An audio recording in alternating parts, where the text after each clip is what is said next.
The Middle East, a region of ancient civilizations and modern-day rivalries, has always been a fulcrum of global tension.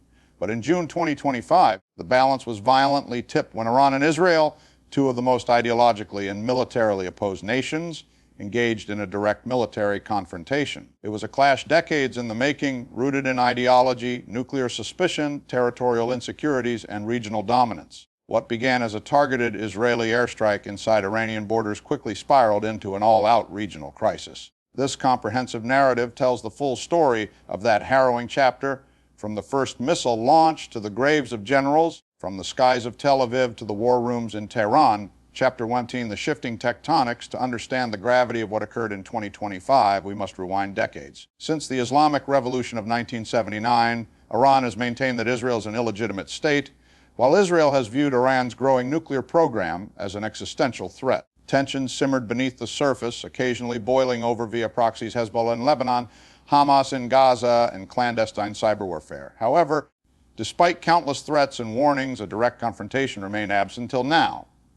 The catalyst was years in the making. As Iran pushed forward with its uranium enrichment program, despite international scrutiny and the breakdown of the 2015 JCPOA nuclear deal, Israeli intelligence assessed that Iran was weeks away from developing a functional nuclear warhead.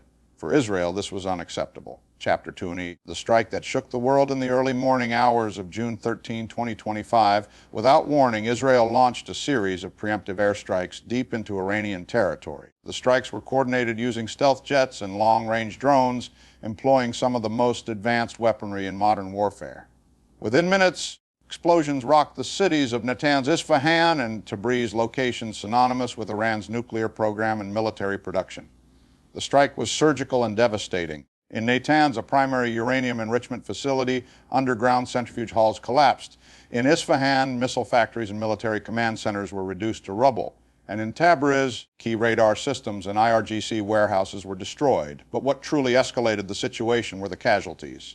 Among the dead were Brigadier General Amir Ali Hajizadeh, head of Iran's IRGC Aerospace Force, and Major General Hossein Salami, Commander-in-Chief of the Islamic Revolutionary Guard Corps. Generals Mohammad Bagheri, Gholamreza Merabi, Mehdi Rabbani also perished. In addition, 6 leading nuclear scientists, some trained abroad, others clandestinely recruited, were killed. The attacks were a catastrophic blow to Iran's military command and nuclear development. Over 320 Iranians were reported injured, with 78 confirmed dead. Chapter 3, Tehran's response, vengeance, writ in fire. The Iranian leadership, responded furious, responded with speed and fury. Within hours, Supreme Leader Ayatollah Ali Khamenei convened the Supreme National Security Council. By nightfall, Operation True Promise 3 was in motion. Iran launched a multi-pronged assault on Israel using an arsenal of drones and ballistic missiles. These attacks originated not only from Iran, but also from Iranian allies and proxies in Iraq, Syria, Lebanon, and Yemen. Over Unhunter Shade 136 drones, notorious for their low flight and swarm tactics, flooded Israeli airspace.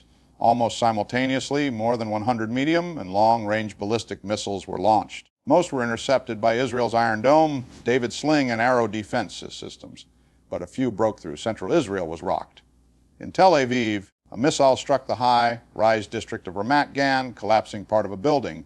A 17-year-old girl, a young father, and an elderly woman lost their lives. Another missile slammed into a building adjacent to the IDF headquarters in Kiryat, injuring security personnel. Fires broke out across parts of the city. In Holon and Bat Yam, shrapnel injured over 24 people. The psychological impact was immense. Air raid sirens wailed through the night. Families huddled in bomb shelters. Hospitals activated mass casualty protocols. Flights at Ben Gurion Airport were diverted. At 1:15 a.m. on June 14, Iran launched a second wave. This time, 40 drones and 50 missiles were fired. Interceptions were successful, but debris caused secondary damage near Jerusalem. 2 paramedics were injured while evacuating wounded.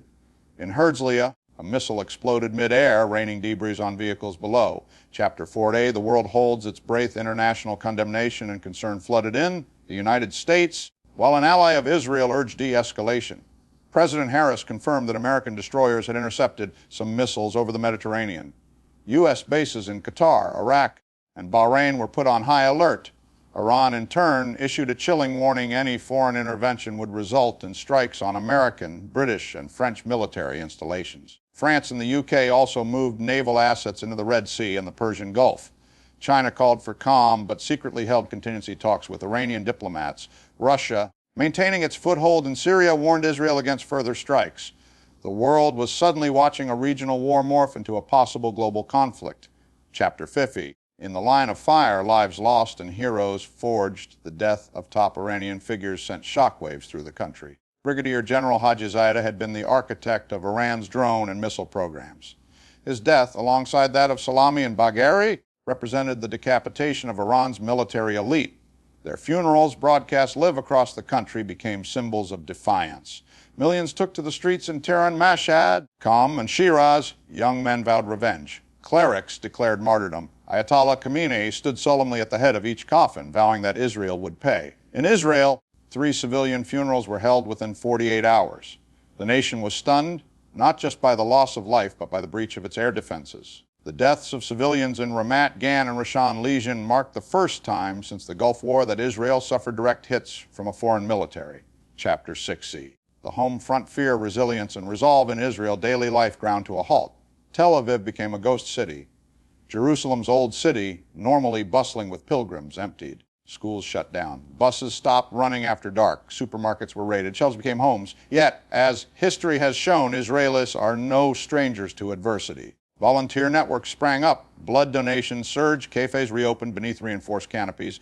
Artists painted murals of peace and defiance. Soldiers kissed their children goodbye and returned to their posts.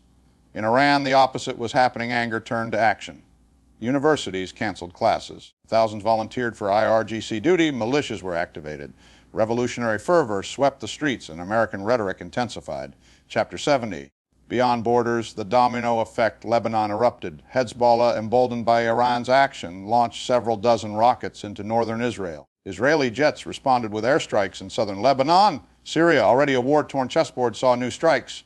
Jordan, fearing spillover, sealed its borders. The Houthis in Yemen, loyal to Tehran, fired long-range drones toward Eilat. While intercepted, it confirmed fears that the conflict was spreading. Saudi Arabia and the UAE convened an emergency Gulf Cooperation Council meeting.